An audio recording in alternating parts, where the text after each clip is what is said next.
Welcome to the Rebirth sessions, and today the theme is still continuing on the idea of, in fact, adventure of life, but actually we're moving in a certain direction. Of course, I mean there's continuously something moving. Now here's one thing that came up as an idea for today, and that is from that what you have made to the dreams of peace. So it's like you apparently have made something in your development of your self-identity, of your idea about yourself. You've made that up, you could say. You've made that, and now, say in your awakening, you have come to the place where you actually realize, well, that is not the truth about me, and actually I'm done with my ideas about myself.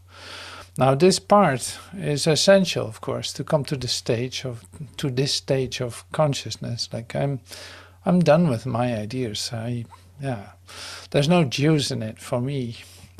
Sometimes I try a little bit, but then it's like, no, that's not it either. And that happens more and more often, and quicker and quicker and quicker. So what you have made and what you think you are, I read today one chapter from the How Simple is the Solution from Master Teacher, and in it said this chapter was called, for instance,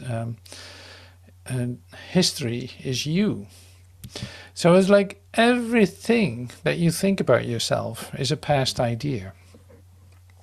And now the interesting part would then be to challenge you and say, like, okay, well, come up with a present memory. Like, see, all your memories are gone, are in fact in the past, and they're gone. They're not here anymore. So all the things that you think about yourself are based on something that is already over and have literally nothing to do with you, of course, because otherwise you would be gone. Well, are you gone? Are you aware of the fact that you're gone? No, probably not. So you think you're here, you think you're in a rebirth meeting, a rebirth sessions meeting, and who knows what your motive is, who knows what you're trying to discover, and what are you using, what are you applying in order to come to know something, like what are you doing in order to discover something new. Are you comparing it with something that is already over? Are you judging it, judgment made on a past reference, on something that's already gone too? Or are you allowing yourself to be completely present here right now without any idea about yourself, about God, about anything that has happened before? And can you come just completely, say, open to receive what is given in this instant? Well, in fact, that is always, in this meeting at least, that is always the invitation. So we do, what we can do is, for instance, use a bit of a contemplation to come to a place inside yourself where you become more receptive of what is going on, where you actually can put down your memories, can put down your judgments, can put down your concerns, can put down any kind of idea that you hold about yourself. And when you do that, you say to me, like, well, that's so quieting, it's so relaxing, I love it, it's great. I say, well, imagine that you never ever have to, say, take something from the past back into this present moment by having an old memory, even though it might be just 2 minutes old, or 2 seconds, or 2 years, or 2 eons. Bring it back into this present moment and try to bring it to life. It's like reanimating a past memory.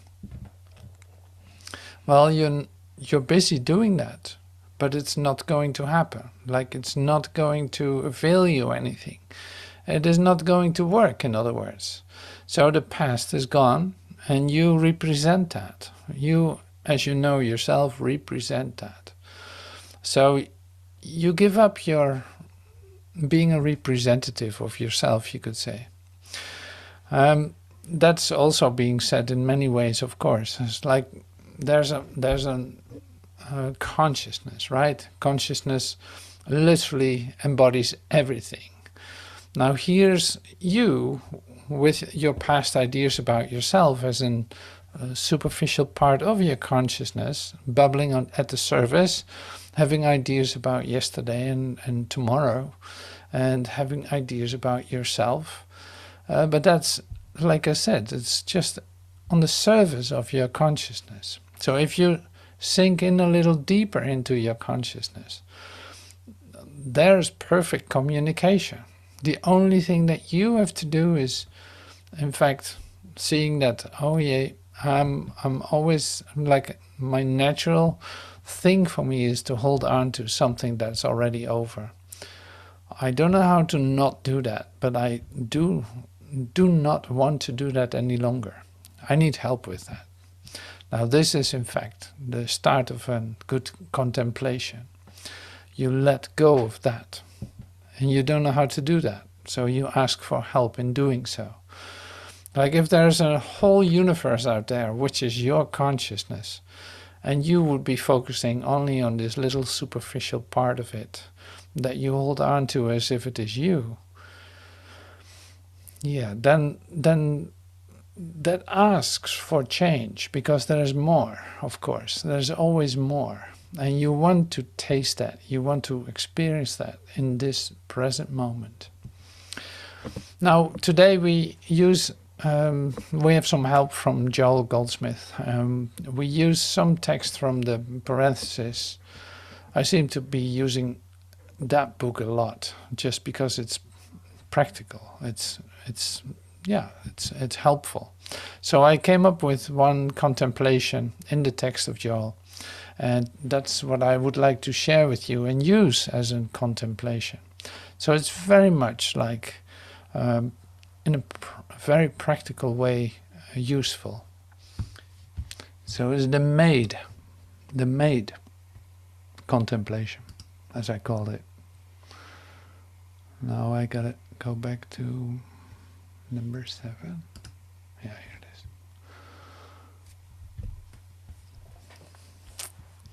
This is a very interesting expression. That's the least to say about it. It is easy to be a human being full of trouble. That seems to be the easiest thing in the world to be, full of trouble. But it's not easy. This is how it seems to be. And it's not easy to be the child of God, spiritually free of troubles. That does not seem to be easy. Anyone who tries to live the Sermon on the Mount, or to give up his eye for an eye or tooth for a tooth business, anyone who seriously tries to resist not evil, anyone who earnestly attempts to resist the temptation to return evil for evil, finds such a way difficult at first.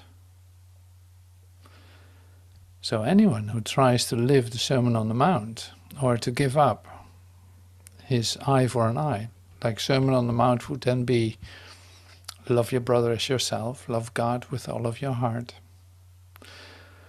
Or to give up this eye for an eye and tooth for a tooth business, anyone who seriously tries to resist not evil, anyone who earnestly attempts to resist the temptation to return evil for evil, in other words, responds to anything that he perceives, finds such a way difficult at first. This is because, as human beings, we are not children of God, nor are we under the law of God. If we would be children of God, there's a price to pay. So this is one way to say that. It is not really a price or a sacrifice at all, and the price is to resist not evil. The price is to learn to pray for your enemies, to forgive 70 times 7. The price is to dwell in the realization that we of our own selves are nothing. In fact, we're memories, past memories. This is how we know ourselves to be as human beings. In fact, we don't talk about anything else, and nothing else seems to be, happening in our minds. We keep ourselves busy with this. So this is because, as human beings, we are not children of God, not as a human being, nor are we under the law of God. If we would be children of God, there's a price to pay. And the price is to resist not evil. The price is to learn to pray for our enemies, to forgive 70 times 7. The price is to dwell in the realization that we of our own selves are nothing. Anything that you use to give another definition of yourself is not going to help you. No, it will confirm what you already believed yourself to be. So that is more of the same. So why is Joel telling us this then? It's like, why? Well, he gives a couple of suggestions to. And the price to pay to become a child of God, you could say, is to forgive 70 times 7. Now, it's not that you have to do that in order to become a child of God. No, actually what he's telling you is to change your mind about yourself. You have to look at it in a different way. You have to, in fact, allow yourself to be reborn. Not by your definition, and not that any of these definitions that you held about yourself were right. No, the rebirth is in the part that you, in fact, allow this no thing to collapse into itself, and, in fact, be open to come to a different experience of yourself as the alternative. Now, that is good to have that clear in your mind. So, what happened then that you made yourself like this? What happened? Well, see, the basis of the dream, and we come to that many times, is like the basis of the dream is, in fact, it didn't start off right. There was an idea of separation of God, and you started to confirm that and make that real, and you were taught that to make real, and all these things. It's like you establish yourself as separated from God, and you start to build literally a whole world around that idea. And now, after so many lifetimes, you could say, or so many generations later, you come to the point where you say, like, well, this cannot be it.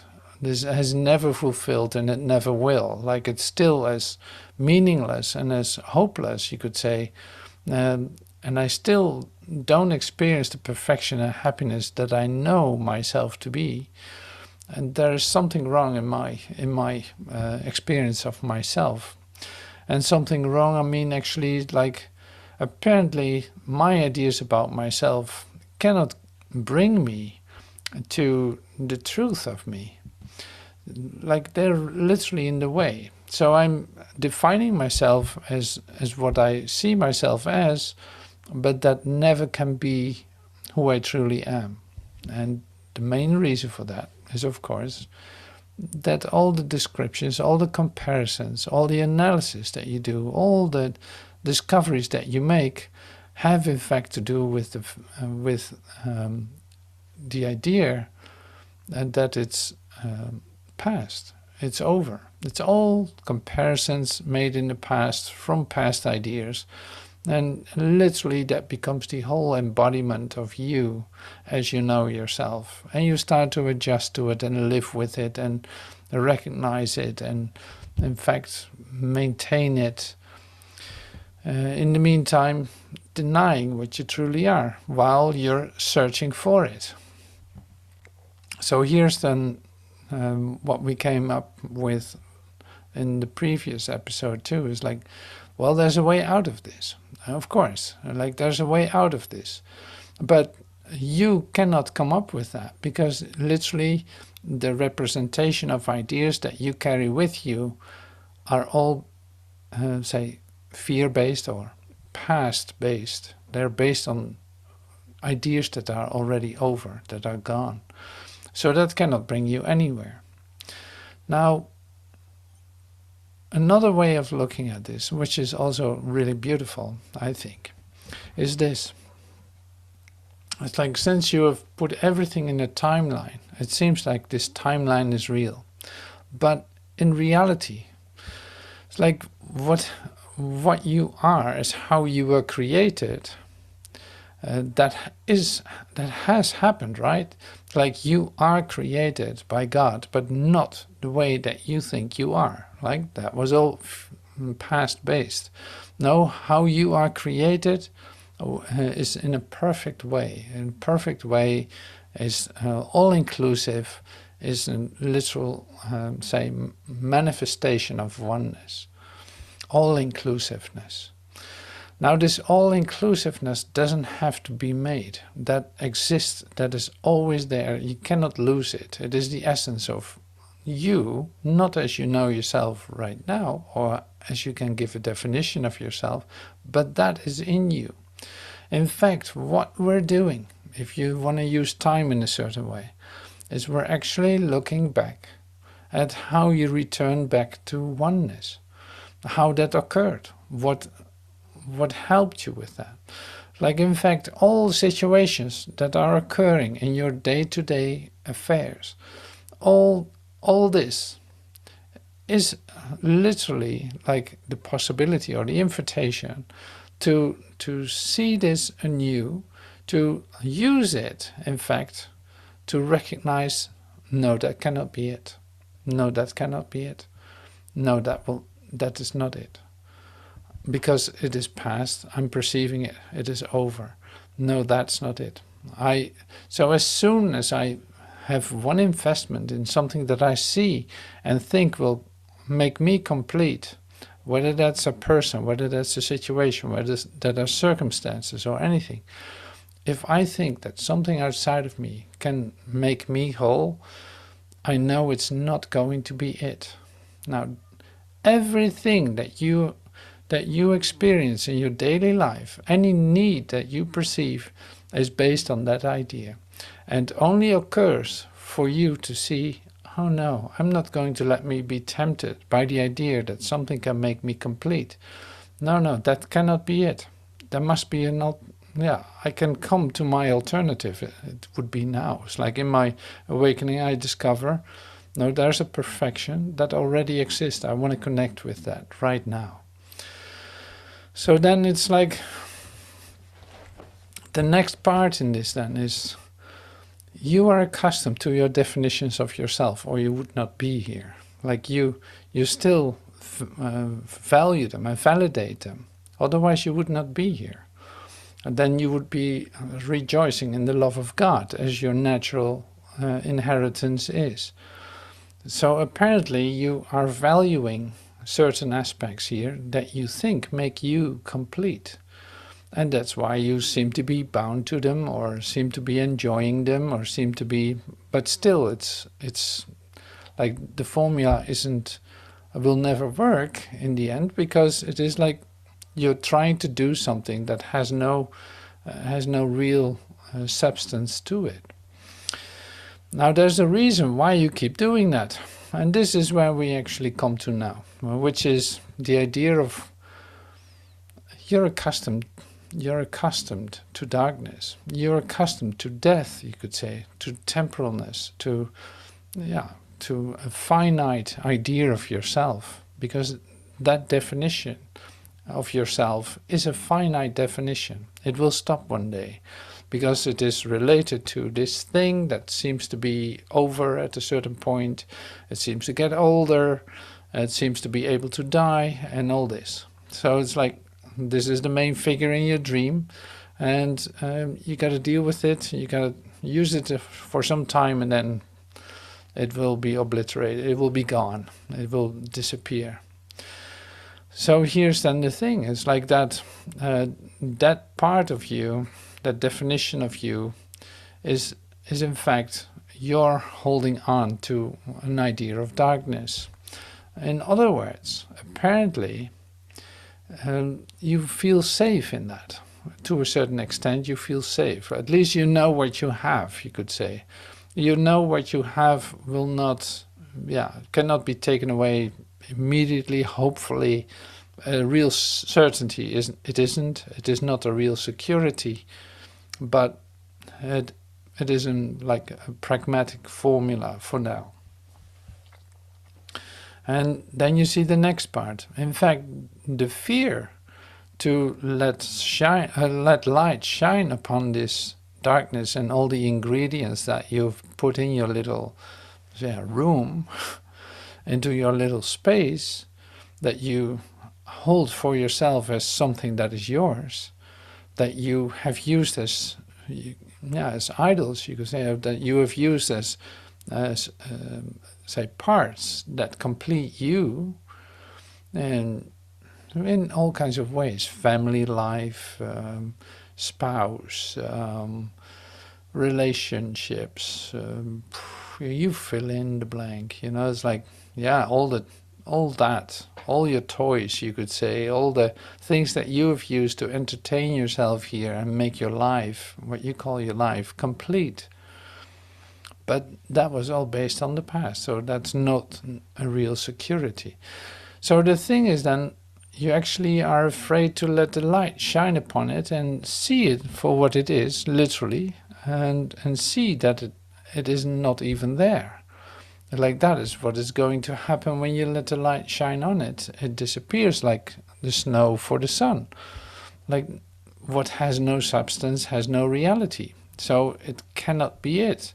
So all situations in your daily life are actually pointing that out to you. It's like, no, this is not it. No, that's not it. I really thought I need that. No, that's not it. No, whatever I think. No, that's not it. It will never make me complete. No. And all the changes and all the, say, improvements that I propose are based on an idea that is already over, on my past ideas about myself. So they are not going to help me. Now, to use the presence, you could say, to come to that, would be to invite the light in. To invite the light to shine on all your toys and see them disappear one by one. Allowing that to occur, that process of undoing. So it's like the rebirth will be in that the toys that you think are yours and that complete your life, you see them disappear. And recognize, you actually come to a new experience of yourself in the recognition that you didn't need them at all. And that you didn't even think about them anymore. Now that would be a description of rebirth. And description of rebirth, of course, is not what rebirth is. But it's interesting to see what your mind is doing with it, in the sense that you keep your toys apart, you hold them. And why do you hold them in darkness? And why are you afraid of the light, you could say? That has only one reason. In fact, to continue in your idea about yourself of being a victim of the situation, not being able to change anything about it. So it's like, that's a huge one. It's like, you're a victim of the situation if you think that nothing can change. If you think that you are not able to do that, and holding on to the ideas in the same time. It's like, well, the only thing that you can do is come to the point that you're willing to let the light shine upon all of it and see things disappear and see that there was nothing that you would really want, but you kept yourself busy with it. So, and this is still like your decision to a certain extent. It's like your decision to change that, to allow the light. Not that you can shine the light, no, that will be given, but well, like this. So I thought it was really helpful to look at it this way, to see that This is what I've made. A past, like an empire of past ideas that is over and gone. And I need to defend it, otherwise it would disappear by itself. I need to, say, establish it continuously. I need to keep it in place, otherwise it disappears. It crumbles as I look at it. If I allow the light to come, that would be like a total sacrifice of everything that I've, say, kept together. And this is what the human life is based on. So how on earth, you could say, how on earth can God enter into that? That would be impossible. So here it is then. Your free will leads you to the point where you actually can admit, like, no, I don't want any of this. Then the light can come. Literally, you have an experience. No, I don't want any of it. Literally, your mind opens up for you to have an experience of the alternative, like an actual rebirth is taking place.